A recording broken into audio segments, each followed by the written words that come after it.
Hello and welcome to Flipped IGCSE Biology, Unit B8, Reproduction, Lesson 2, Human Reproduction. So let's start by looking at the male reproductive system. There are several different parts that you should know about.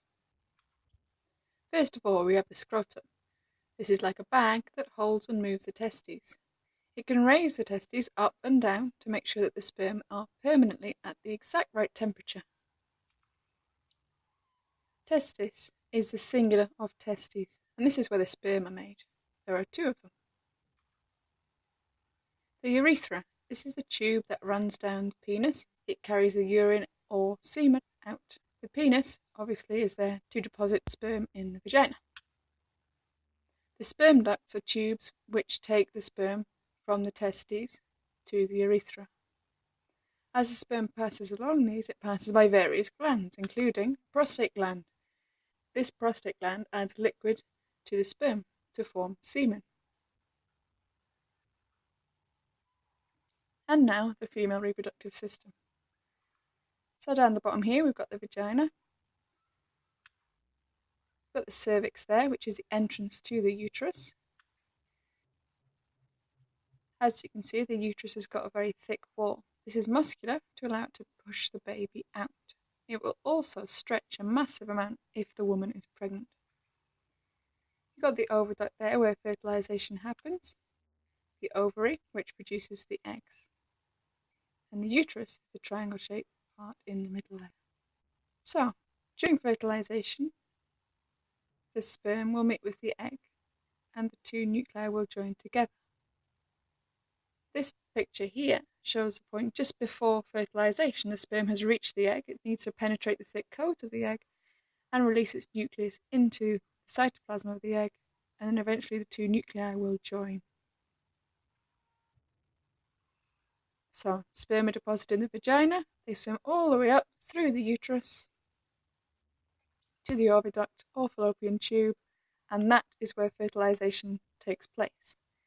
An egg will be travelling down one of the tubes, and this can be fertilized by sperm.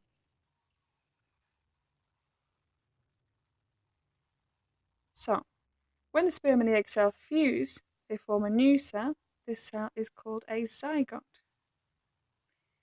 This cell will divide and divide and divide to form a small ball of cells, and this ball of cells will travel down into the uterus and implant itself in the uterine wall. This is called implantation. So, this ball of cells eventually will grow more and more and become more and more like a baby. Now, the placenta will develop, and we're going to learn a little bit about that in a moment.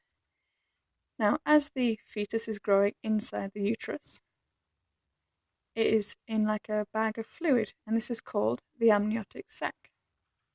The purpose of this bag of fluid is to protect the baby in case the uterus is bumped. It acts like a shock absorber. Now, the baby receives all the nutrients it needs and gets rid of any waste through the placenta. So food from the mother will pass down the umbilical cord to the fetus or embryo, and then any waste products will pass down the umbilical cord to the placenta. The baby, while it is in the uterus, should not be urinating or defecating. It's very important that you know that the blood of the mother and the baby will never mix. They come very, very close to each other, and the substances will just diffuse across, like glucose, oxygen, and waste products. So when it's time for the baby to be born, birth is controlled by hormones. The first thing that will happen is the mother's waters break. This means that the amniotic fluid is released. Then the uterus will start contracting, the cervix will get wider, and then the baby will be pushed out as the walls of the uterus contract. So when the baby is born, the parents have two options. They can either feed the baby with breast milk through breastfeeding, or they can bottle feed it using formula milk. This is a powdered milk that you buy in the shops, just mixed with warm water, and then feed it to your baby. What I'd like you to do is pause the video and see if you can think of any advantages or disadvantages of each feeding method, before I then go through some answers with you. So the main advantage of breastfeeding is that the breast milk that comes from the mother will naturally boost the baby's immune system. It will give it some protection against some diseases it may catch when it's very, very young. It's also much easier to digest for the baby, much cheaper, and it helps the mother and baby bond. Also, the amount of nutrient levels in the breast milk changes automatically as the baby grows. However, only the mother is able to feed the baby. Sometimes this can be difficult to get the baby to start to feed, and some people might not like it because it can be embarrassing in public. Bottle feeding. Now, bottle feeding is much more convenient. The mother or the father can feed the baby. The mother also doesn't have to worry about what she eats or drinks. Because if a mother's breastfeeding, she cannot drink alcohol or caffeine because these can pass through to the baby through the milk. This also allows parents to monitor how much the baby is eating and drinking. They can measure how much it drinks. And because this food is hard to digest, the baby stays fuller longer, so will need feeding less.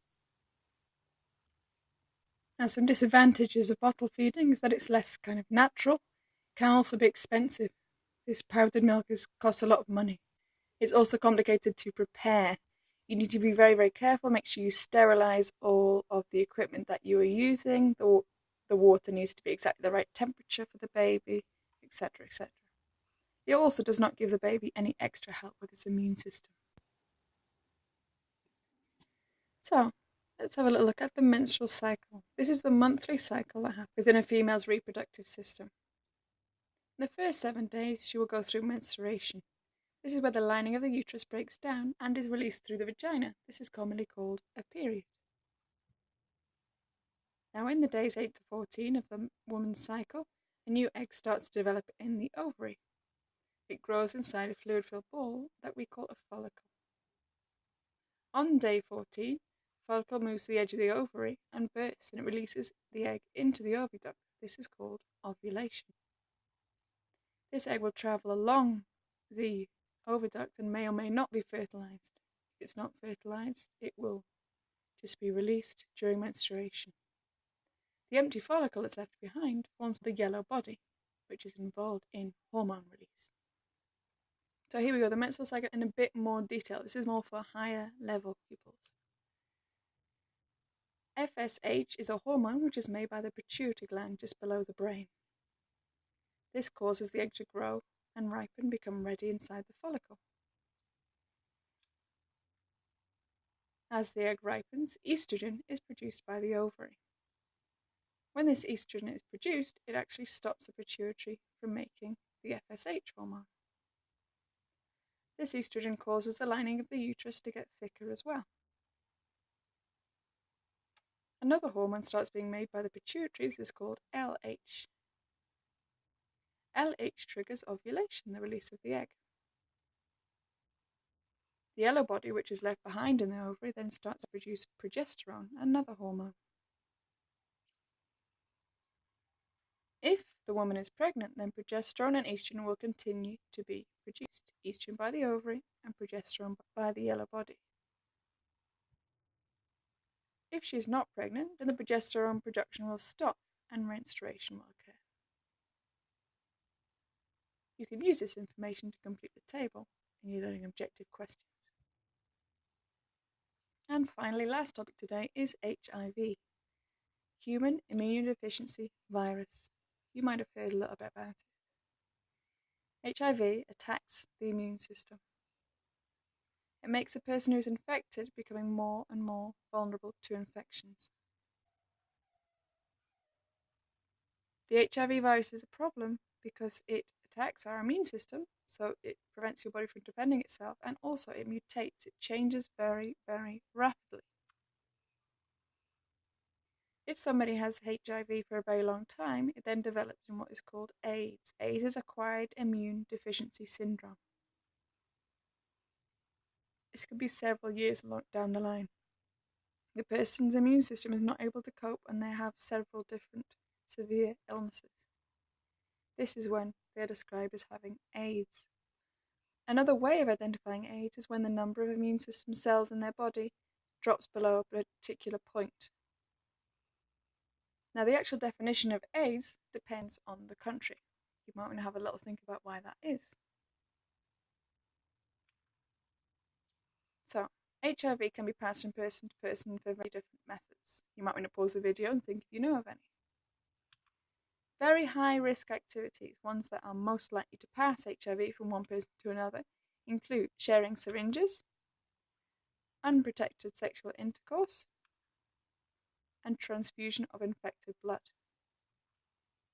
Medium risk activities include breastfeeding, so it can actually be passed from mother to baby, infected blood entering an open cut or a mucous membrane. So if someone has HIV, if their blood gets into your eye or your mouth or an open cut. And oral sex. Low risk activities, these are fairly unlikely to happen. One would be open mouth kissing, but this has to include contact with blood, and there's only been one recorded case of this happening. And also biting.